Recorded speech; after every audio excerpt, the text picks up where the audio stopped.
good ones and bad ones. We need to learn stuff about the world. We need an honest, intelligent, thought-provoking, and entertaining review of what the hell happened on this planet in the last 7 days. We need to sit back and listen to the Iron Fist and the Velvet Glove.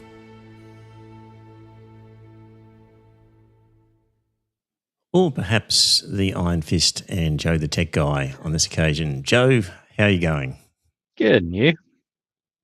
I'm going well. I've had a busy couple of days, a busy couple of weeks, dear listener. So we will review in part what happened in the last 14 days. But I have to confess, I don't have my usual 30 pages of notes that the patrons get to see where I've extracted stuff and run through it forensically and quote people and stuff. I just don't have the notes. So, look, if you're a patron and you're worried you're going to be paying $1 for rubbish, if it turns out to be a bad episode, we'll make it a free one. But, Joe, now we got the chat up, yes, but nobody's here yet. So, if anybody, well, we've filled them, Joe, because we started a minute early for the first time possibly in the history of this podcast. So that's going to trick people up. So, well, Joe, where can we start other than the goings on with the US and Israeli bombing of Iran and what I view as a plucky Iranian defensive effort? Plucky is the sort of the word I keep thinking of. But a few years ago, I would never have thought I would associate with the Iranian regime, Joe. But the Islamic Revolutionary Council. But the way that the Israeli regime and the US regime, supported by the Australian regime and other Western regimes. Not the UK. Trump's having a meltdown that the UK won't support him. Well, I just saw something that said that planes take off from England, bomb Iran, and then come right back and refuel and rearm before leaving this again. Was purely defensive. They didn't allow the initial strikes to come. Right. This was after Iran launched a missile attack on the British base at Akrotiri in Cyprus. Right. So that's when that started. Yeah. Right. But that would seem to be support, I would have thought, if you're allowing... It was more we got dragged into this. We didn't actually want the thing to happen in the first place. Right. We were innocently on the sidelines. So, yeah, Joe, like when this podcast started nearly 500 episodes ago, 400, what are we up to? 97 ago. I wouldn't have imagined that at this point I would have sympathetic feelings towards Iran. But I have to say, the way this is all panning out, day by day, I just have more sympathy and respect for the Iranian people, at least. Yes. We can talk about their leadership separately, but my God, these people have got they've got a culture and a civilization, I think. So, Trump and his cohort seem to think that if they bombed the Iranians hard enough and created enough hardship, that somehow, so that's. I'm just looking at the chat there. Yeah. Dire Straits, invite him on if he wants to come on. Send him the link. Yeah, I'll send the link. Yeah.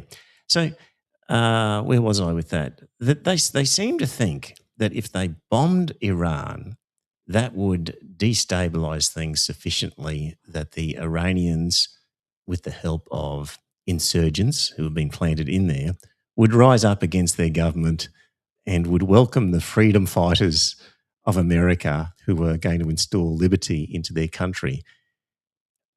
And funnily enough, Joe, when you drop a missile on a school and kill over 150 beautiful young girls, you tend to lose the propaganda war pretty quickly. It's Trump was happy with that. it's frightening. Trump was fine to live with that death toll. I this is what gets me about the world that we're in, Joe. That the US regime can drop a missile on just innocent young girls, and without condemnation from the allies, the Western allies, Australia or any of them, not a bo peep out of them. You know, the global South and non-Western powers, of course, are going, "You evil monsters." Mm-hmm. But Joe, you know, there's that clip, comedy clip, where these guys are in Nazi uniforms and Yeah. With they start talking about stuff. Yep. Yeah. And all of a sudden it dawns on them, hang on a minute, do you mean we're the bad guys? Yes. What is it going to take?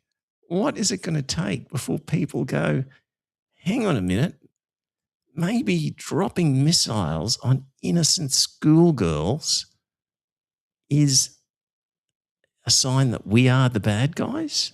The Iranians were doing nothing, sitting there, minding their own business, engaging in talks over nuclear disarmament.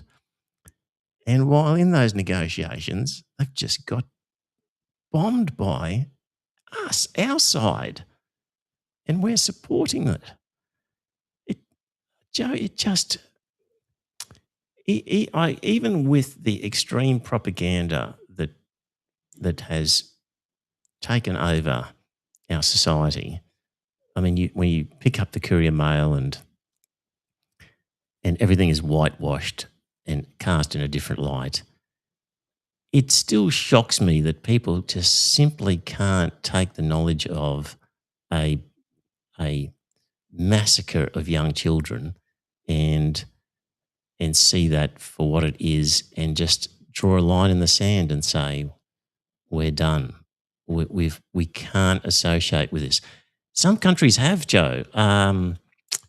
Spain and I think Italy, or at least members of the parliament in Italy, have spoken out. But it just it shocks me that something so simple can't break through the propaganda. So is John, his mouth moving, but I can't hear him. No, he's chewing gum. Oh, he's chewing gum. But John, Evening, how are John. you? No, he's still chewing gum. What's he doing there? And now he's turned his camera off. He realised he was has he? shocking the viewers with his naked body. Oh, okay. In the chat room, Tony says, going to be interesting when Trump claims the war is over and he won unconditionally and Iran keeps slapping him. Yes. How does this end, Joe? The most likely ending is that the US walks away Yes. claiming victory, but with nothing actually having been achieved at all. Very, very likely. I think from the pundits I've seen, they say, the Iranian government is dug in like a tick. There's nothing going to displace it. If anything, they've just made it stronger. CIA reports going back 30 years have said there's no point trying to do this because all you'll do is make the Islamic regime stronger, and by killing civilians, by collateral damage, as they like to call it, all you're doing is winning more support. Even the people within Iran who were very anti-government, who would be minded to protest and uprise, have been turned by this destruction of their cities to go, well, if that's what the Americans are offering, we don't want that. So it's completely backfired in the sense of swinging public opinion in Iran. So, and that was just so predictable. I guess they're just used to, in recent times, being such a bully on small nations who can't fight back realistically, like Venezuela. But Iran is no Venezuela. These guys are sophisticated, they've been preparing, and they're fighting for their survival. And are you with us, John? Can you hear us? Did you want to say anything yet? No, he's there, but he's there, but he's not there.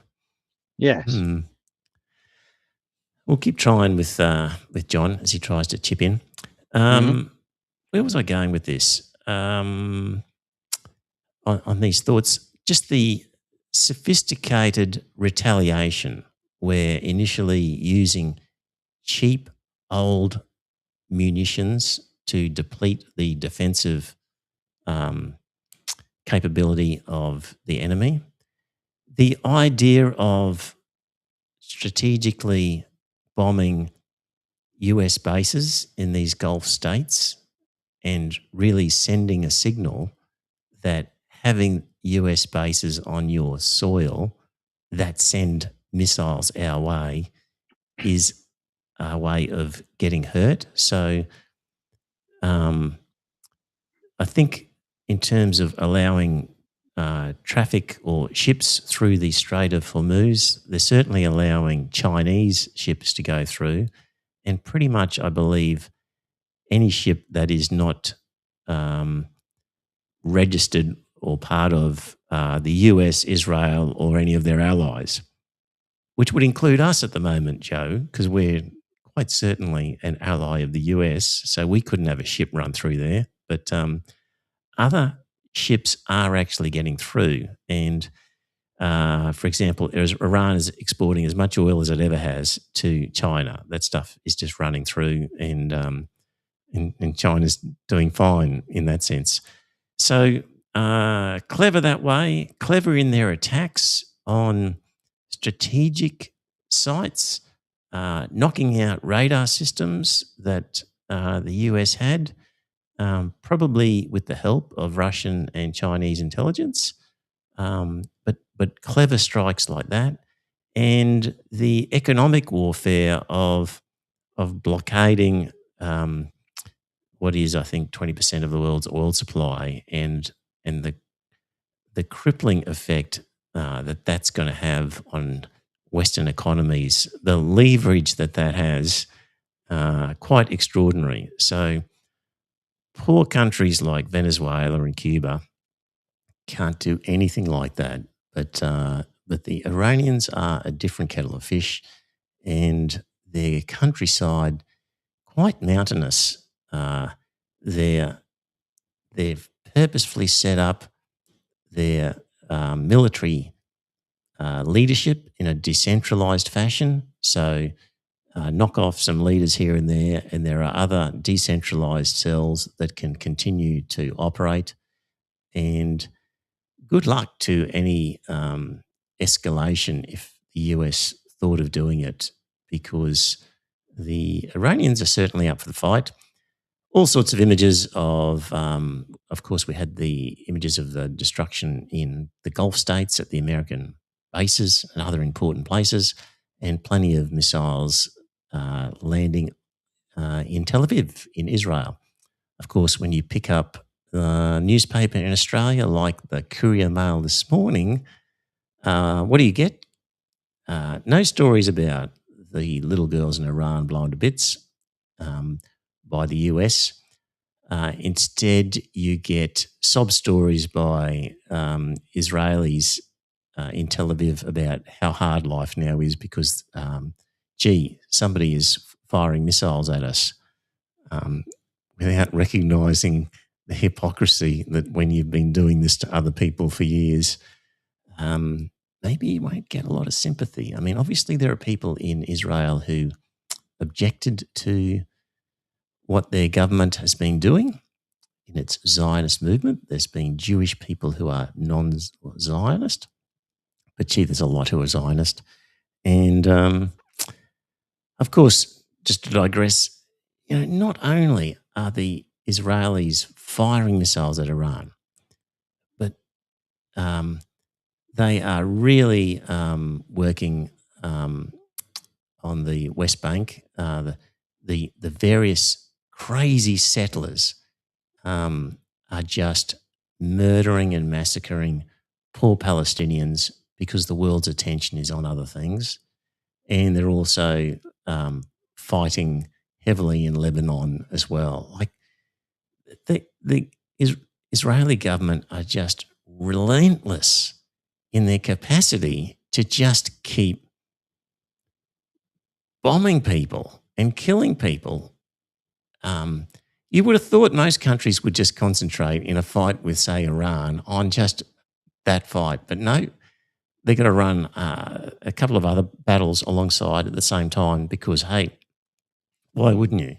I mean, you've got these settlers who got nothing else to do and they've been itching for years to grab every hill that they can. And while the world's not watching, they are literally just gunning Palestinians down who are completely innocent of anything. That when history is written about this time, people will be appalled by the actions of Israel, of Netanyahu, of the way that it conned America into joining it in this, and the way that it conned places like Australia into supporting it. So, for all of the years that they've been having a crack at the poor Palestinians in Gaza, and our government did nothing.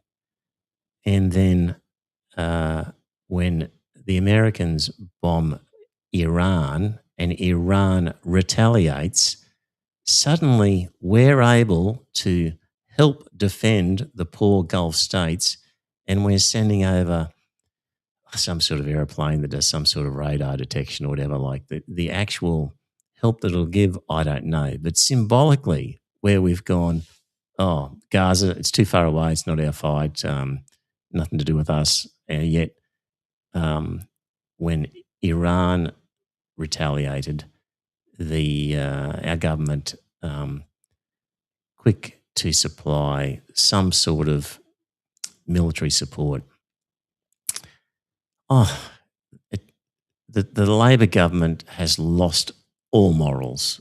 I can never vote for them while the current mob are anywhere near the Penny Wong, Albanese. Joe, are you coming back yet? Joe is actually overseas, so he is he's on a dodgy internet connection. So he's in and out. And I think Dire Straits, who was going to join us,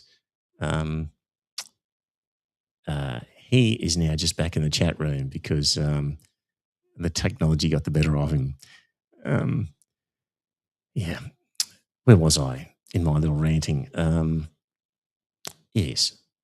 Plucky Iranians giving it back to these Western powers and demonstrating that the US empire can no longer exercise its muscle around the world and force things to happen. So at various times in the future, when they look back on history and say, when did the US empire, collapse? What were the turning points? What were the trigger moments?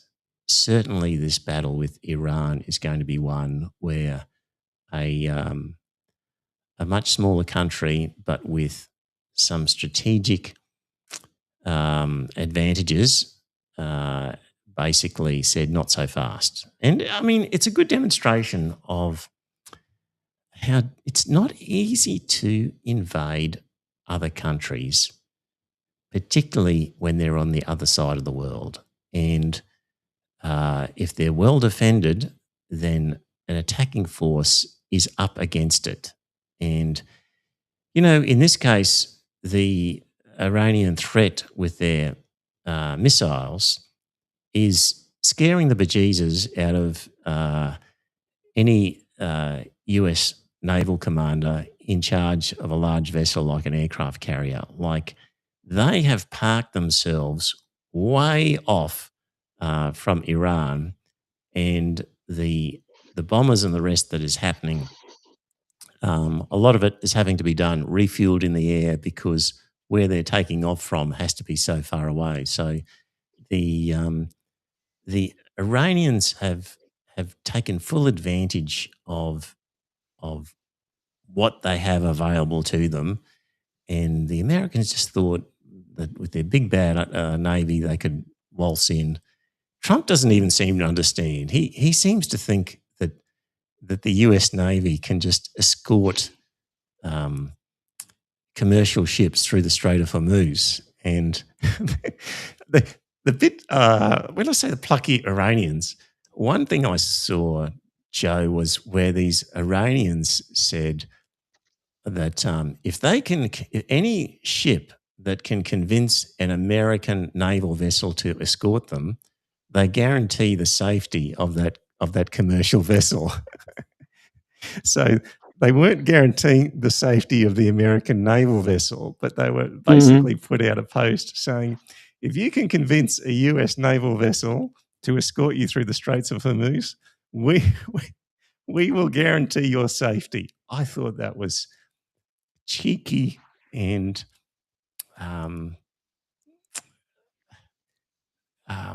belligerent and clever, and I liked it. I liked the response. So, yeah.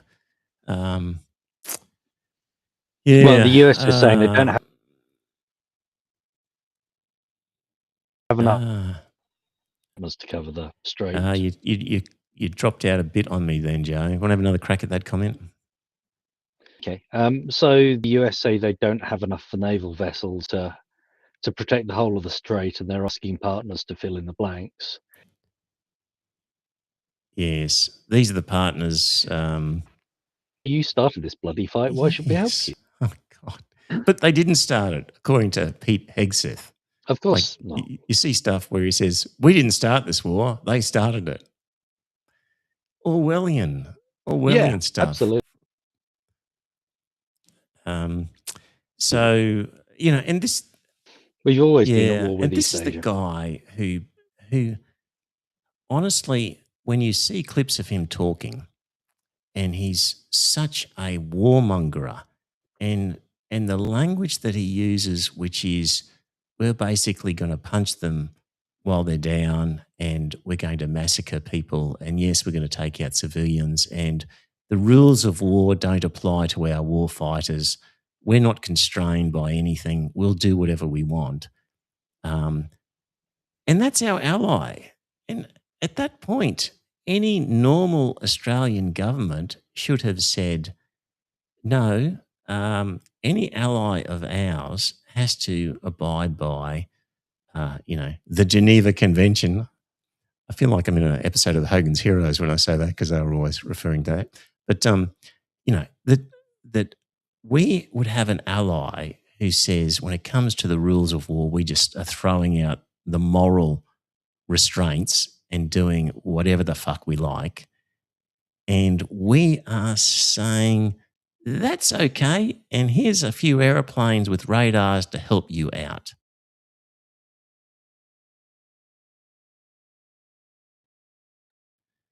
I can't believe the lead up to the last election that he could be so traitorous to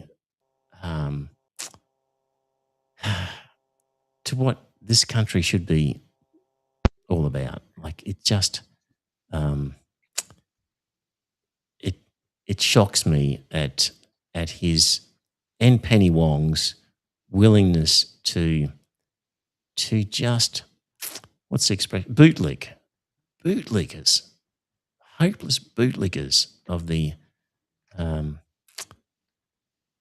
American empire, a failing empire, a morally corrupt empire, one that's going to lose, one that started the fight, it's going to lose the fight, and at every step along the way is in the wrong, and yet we are cozying up to them, and of course continuing with the AUKUS arrangement so stupidly. Joe, I heard a story about how the Iranians prior to the revolution had agreed to buy a whole heap of tanks from the UK and then Hmm. had handed over an enormous sum of money for these tanks. And then once the um, the The Shah was theocratic deposed. regime the Shah was deposed. Yeah. Britain said, "Okay, well, we'll keep your money, and you don't get the tanks. Thanks for that."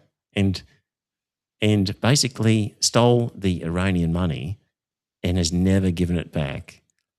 And I think something similar might happen with some submarine money down the track, Joe. Oh yeah, probably. The more we give these guys, we'll never get a submarine. And at some point, 3, 5, 7, 13 years after we've ploughed a whole heap of money in, and we eventually have to say, probably because they drop a nuclear bomb on Iran or something like that, we have to say, we're no longer your ally, we're out of here. They'll say, well, thanks for that money for the AUKUS submarine. And by the way, you're not getting any submarine now. Like, that's going to happen for sure.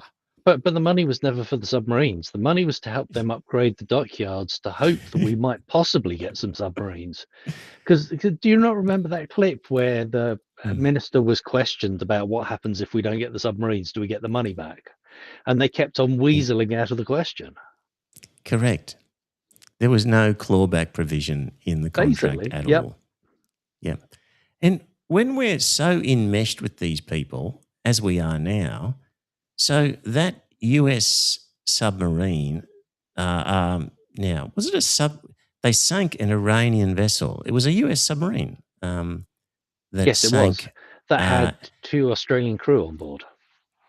on board the US submarine. Yes. So that Iranian vessel had been invited to, now, was it Bangladesh or India, somewhere around there, to participate in exercises prior to the outbreak of the war. And as part of that arrangement, was not allowed and did not have any weapons on board. And so was not a threat to anybody. And as it makes its way back home after the exercise, is fired upon and destroyed by a torpedo. And that came from a vessel with 2 Aussies on it. Mm-hmm. And that Who makes apparently were us... sent to their cabins. Oh, really? I didn't hear that. Apparently they were not allowed to observe the live firing and were sent to their cabins before it actually happened. Right. What was the point of being there then? Yeah. So, right. Have a quick look at some of the chat here. Actually, if I just... I have to say my sympathy for Iran is limited after their attack on Dubai, given that I'm flying back through Dubai. Yes. Well, maybe. Somebody I was talking to today was going through Dubai when it all started, and she ended up in a hotel for 12 days. I'm glad I'm in Europe. Also, Joe, no alcohol. 12 really? days. Yes. I thought that the hotels were exempt because they're used to dealing with kafir. Well, I don't know. Maybe they'd run out, but possibly. 12 days and reported very poor assistance from our consulate officials who had vacated a couple of days beforehand, and she was scathing about the assistance that, or the lack of assistance that she got. So, 12 days she was stuck. So, the Australian government has been saying commercial carriers are the best way out of the Middle East at the moment. Well, so did Iran say why they? There must have been US bases in Dubai. No, I think it's just they're friendly to the US, and therefore I think they were just basically trying to sow confusion and fear and put political pressure on the US by attacking as many places as possible that seemed even vaguely friendly to US politics or US policies. See, I thought they were quite strategic in just going after quite strategic targets, but could be wrong on that. Let me see here. Well, I mean, don't forget, Dubai is the busiest airport in the world. Yes. So if you attack Dubai airport, you shut down air travel for an awful lot of people. You inconvenience an awful lot of people. Yes. And that puts political pressure on the US to stop what it's doing. Yes. Yeah. John in the chat room, I wish I could be on and tell you about my branch meeting last week. I'm going to take a wild guess that at the Labor branch meeting, the members were ropeable about what the Albanese government was doing. But make a comment, John, and we'll read it out. Ricky says, why is our state and federal Libs and Labor government so quick to help Israel? Where is the power that we are bowing to? Completely captured, aren't we, Ricky? Completely captured. Well, I keep getting Facebook ads from LMP members going on about how everything's Labour's fault and how dare Labour vote against their pro-Israel bill. Sorry, free speech bill. No, it's anti-hate speech bill. That's the one. Be careful you don't say river to the sea. Well, exactly. Actually, you're not in Queensland at the moment. I am. Well, exactly. Maybe I'm not. Maybe I'm just over the. Well, that wouldn't help either if I'm in New South Wales. I think you're okay to say it in New South Wales, but yeah. I was talking to messaging with Watley that I haven't really got into that because it all happened so quickly. I haven't been able to locate interesting analysis of the new Queensland laws and how it differs to what it was before, et cetera, et cetera. But eventually we'll get onto that. But that just all happened in a flash. And also they had some stupid name from what I remember. For the name of the bill? Yeah, the name of the bill is... Right. The Protecting Queensland from Nasty People bill or something like that. And bad people from getting weapons, I think, was the other thing. Right, okay. Because it was a two-pronged bill. Protecting goodies from baddies bill? Possibly. Something like that. Yeah. Dire Straits. Keep in mind that Trump and his cronies don't believe anything they are saying. They just keep throwing things against the wall and see what sticks. That's true. You can't take anything they say seriously. It's all just what they think they can get away with. Although Joe reports about troops over there who are being told by their leaders how this is helpful in terms of the end times and a sort of Christian rapture theology, and that they're actually on God's work, and this is all part of the grand plan laid out in the Bible, and some pretty heavy words that people have been complaining about in the military. Yeah, so there's been some questions or doubts shed on that particular report. Hemant Mehta, the friendly atheist, said, this looks awfully similar to other press releases this guy has done. And they're all anonymous, these people, and they all say the same things every time. So he's saying, look, it's plausible, but there's a big question mark around it because we're not able to talk to anybody. Okay. So that's interesting. Joe, if you're an Iranian, it's going to be difficult. If you had, well, our federal government was in the middle of creating laws that would allow the minister to basically deny certain categories of visitors from entering the country if the minister felt like it. And that was aimed at, say, Iranians who might have a legitimate visa to come into Australia, and the minister could say, well, all Iranians on a tourist visa, that's no longer allowed and cancelled, because in a situation like the present, those people might arrive and seek asylum, Joe. So that's the idea of the new laws. Oh, you mean like people who play football? No, not them, Joe. No. Okay. No. So this is the hypocrisy of these people, where on the one hand, they can this is one thing I did have some notes for. Let me read it.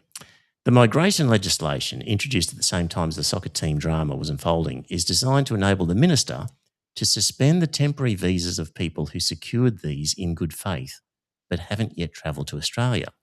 The legislation gives the immigration minister the power to specify certain cohorts, likely by nationality, whose existing temporary visas will be suspended en masse rather than case by case to prevent travel to Australia.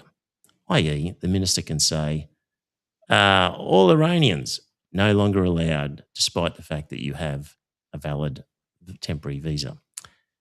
And it's not that the bona fides of these visa holders has changed, but that because of the current conflict, some, perhaps many, would also seek asylum. In other words, the government is concerned that some of these temporary visa holders may do exactly what some of the soccer players did, apply for asylum. But they were unsure, so that was okay.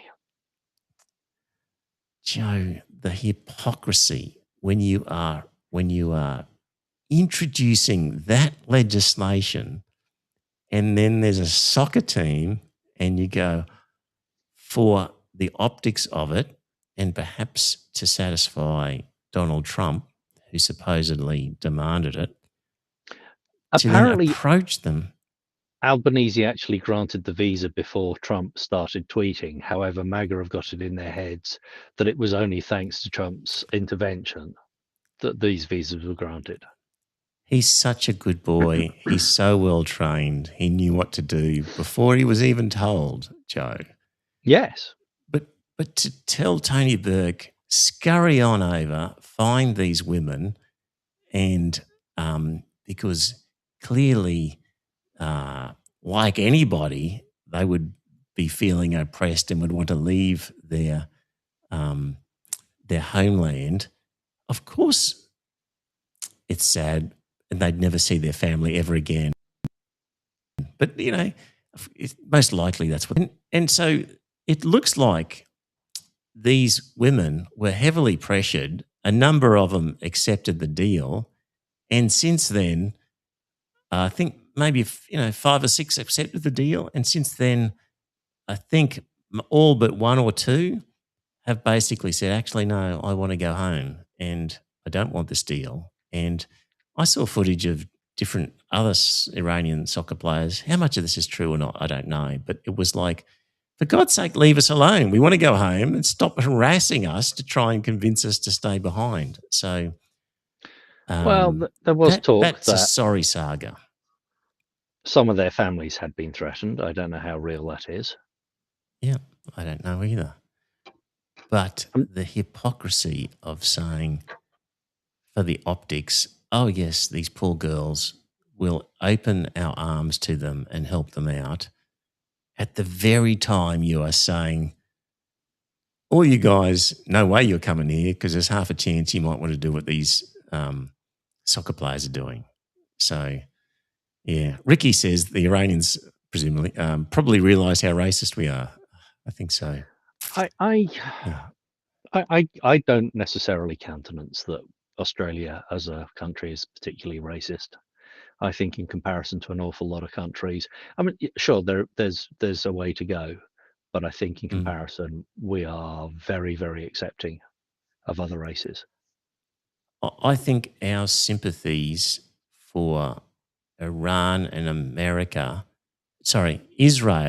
and America and the West in what we're doing against Iran is a racist enterprise myself. Yeah, but that's the And- government as and- opposed to the people. Yes, but the fact that we have no objection to it of any real sort indicates an acceptance of it. I've no idea how acceptable is it. What's the latest What's it report show? I haven't seen. You know what? I haven't seen any polling figures. On it. Yeah, I'd be interested to see that. By the way, John said all were against the war.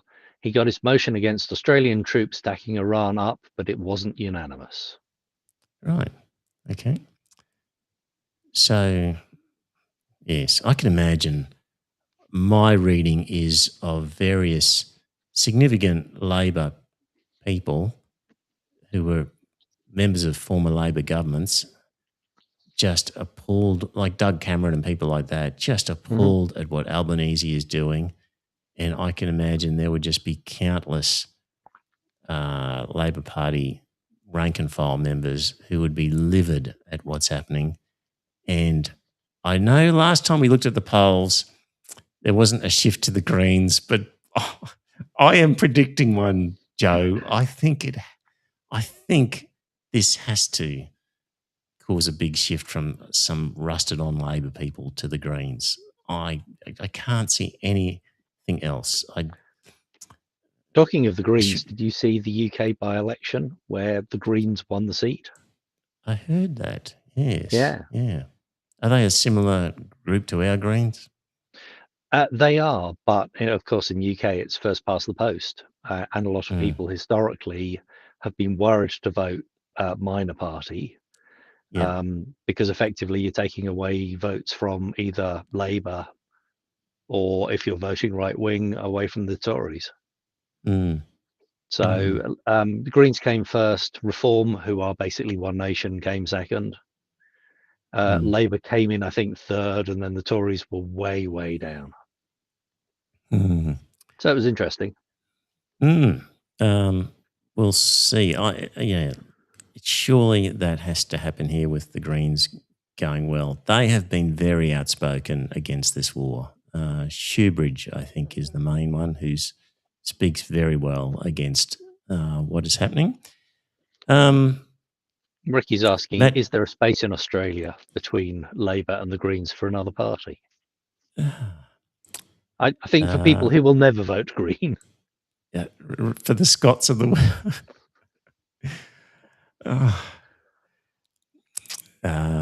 I don't. Yeah. I mean, the Greens are so minor anyway. I don't know that you could get another minor party in there. Yeah. Oh, yeah. Yeah. I don't know, Ricky, but very disappointing.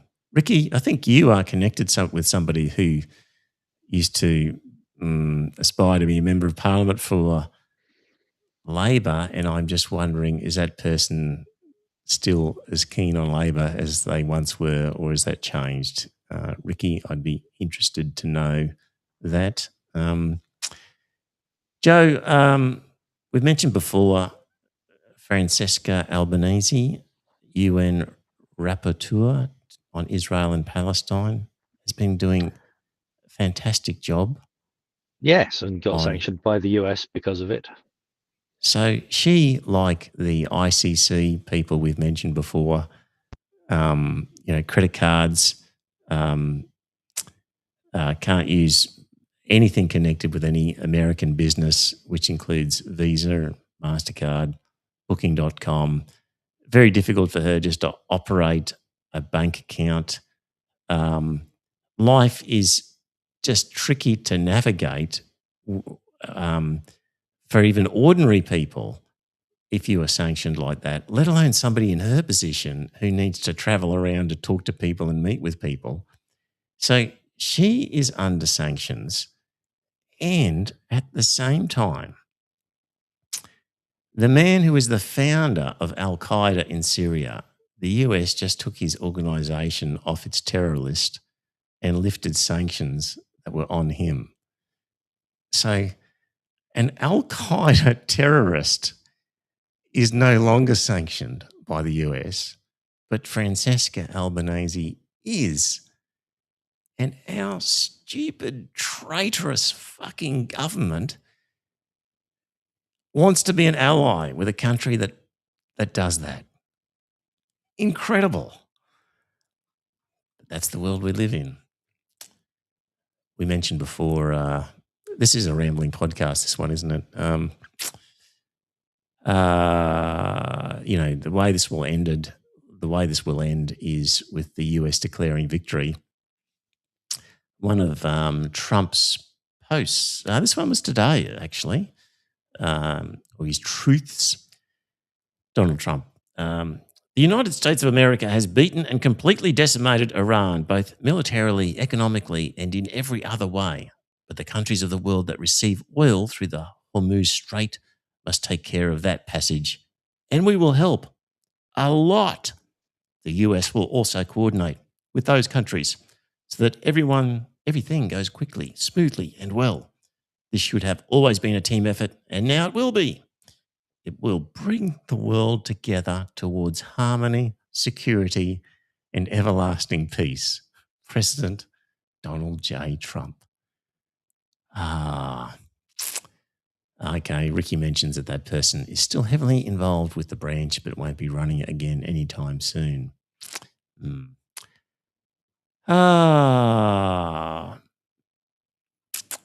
Of course, just on peace, Trump, of course, is the FIFA Peace Prize recipient, peacefully starting a new war. What rantings else did I want to include in that? I've just got, bear with me.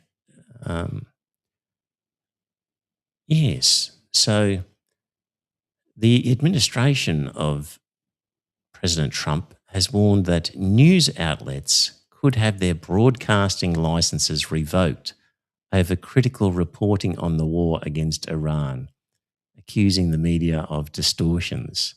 So the authoritarian Trump regime, according to Trump, is considering or has warned outlets that they could lose their broadcasting license.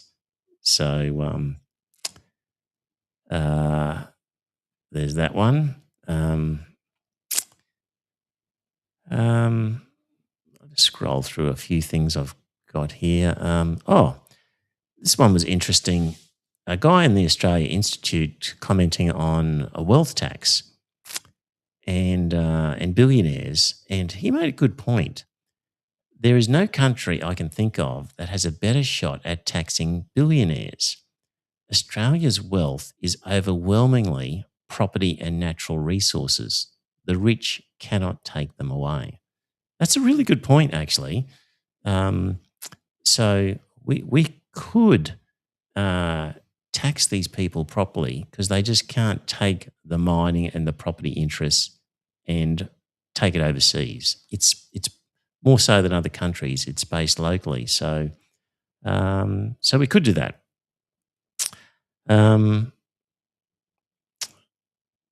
I mentioned David Shoebridge from the Greens, one of his tweets, for example. This appalling war that Labor supports is unravelling into chaos as Trump now calls for a coalition of the unwilling to send warships. Australia must refuse and instead join with other nations not to fight this illegal war, but to help end it. People like Pete Hegseth, when this is all over, should be, he removed human oversight from AI targeting systems, which leads to the bombing of, the girls' school. So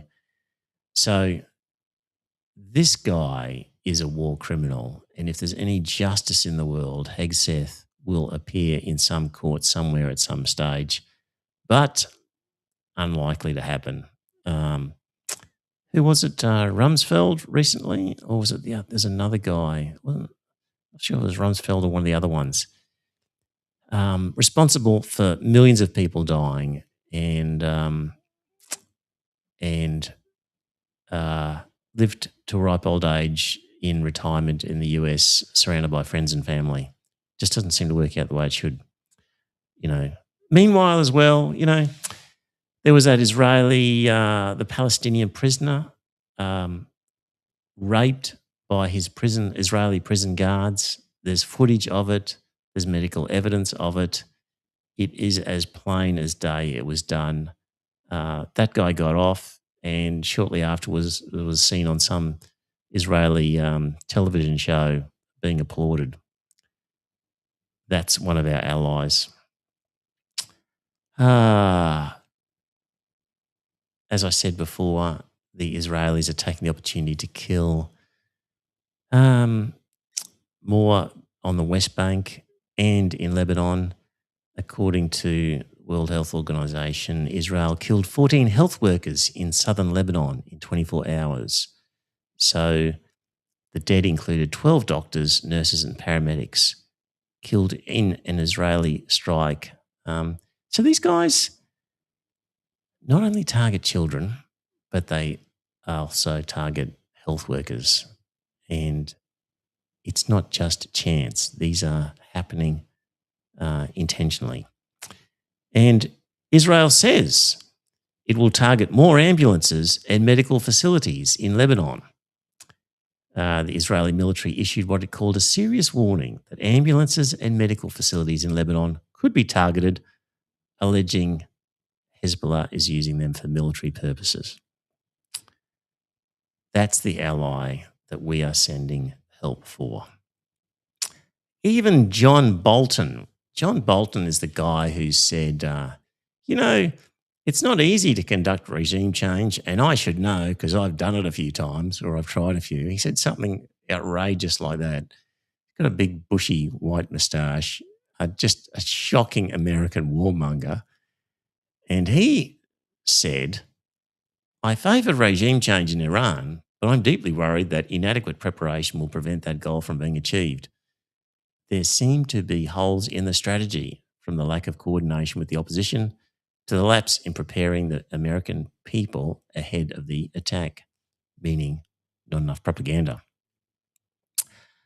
Joe has dropped out because his internet is so flaky he's giving up. Fair enough, Joe. Dire Straits says, haven't you heard, Trev? It's not a war. That's right. These people are claiming it's still not a war. Operating epic stuff up. Yes. Cameron Leckie, friend of the show. He's been on before once or twice. Former Australian military officer, writes frequently about the poor case for this war. He's been looking at the economic depression that is inevitable, in particular when you look at the increase in oil prices and the flow-on effect.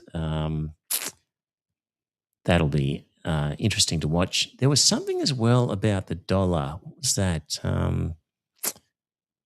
Now, we've already talked about BRICS many times in the past and how the US forced oil to be sold in US dollars. And I think I read something where the Iranians would only allow oil shipments that were not in US dollars, something like that.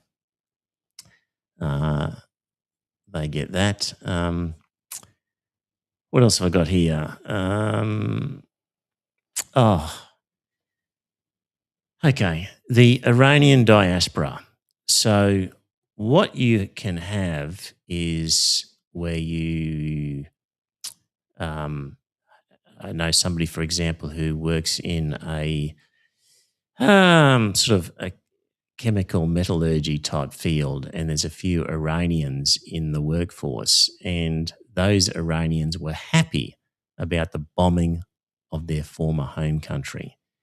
And in my mind, there's nothing more disgusting than former or the diaspora of a place like Iran applauding and encouraging the bombing of their former home country so that somebody like the son of the former Shah can come in and be reinstated. Honestly, just because somebody is from a family that used to live in Iran, or somebody who lived in Iran and left 20 years ago, or maybe they left 5 minutes ago, it does not make them an expert on what is good for that country. For example, our current country is full of idiots living in this country who have no idea of what is the best thing for this country and would want Donald Trump to take over if they had half a chance. So a group of expats, Iranians, cheering on the bombing of their home country and saying, oh, it's unfortunate people are going to die, but it's best in the long run. Invariably, the sort of people in that category used to be connected with the former regime and had to flee because of the current regime.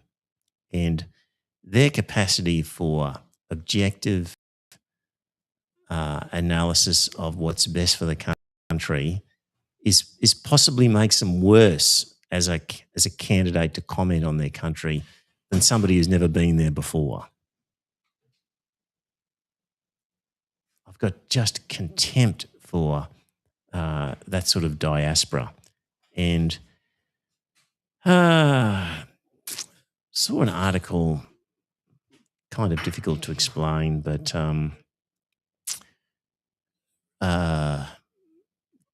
it's sort of a racist element to the monarchists who follow the former Shah. I can't get into that one. Maybe for another time. What else have we got? If there's any that come to me, just Francesca Albanese, the UN Special Rapporteur, the one who's actually being sanctioned by America, as opposed to the former Al-Qaeda leader who's now not sanctioned. She writes, they raped a man, they gang raped him. They raped him so brutally that he had to be hospitalised. Doctors documented the injuries. Video of the assault was leaked. Now the rapists are free. This is not just unlawful and immoral, it is sick. Imagine if any other country was doing this, if China was doing this, Russia was doing this.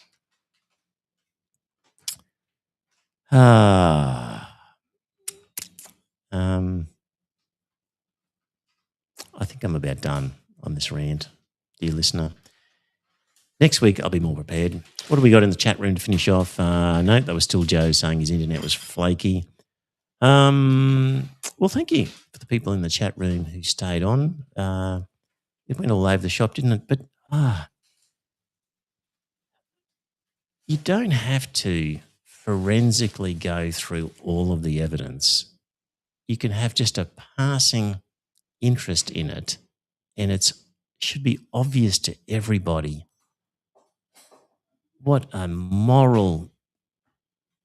immoral action the whole enterprise is, and that this should be the line in the sand. But for our weak, bootlicking Albanese government, it's not. And I've just got contempt for them. I wonder how we're ever going to recover a moral compass. Can only hope that at the next election the Greens smash them and get a huge number of votes, and then there's enough of a backlash within Labor where they realise they've got to return to what their charter is all about. I'm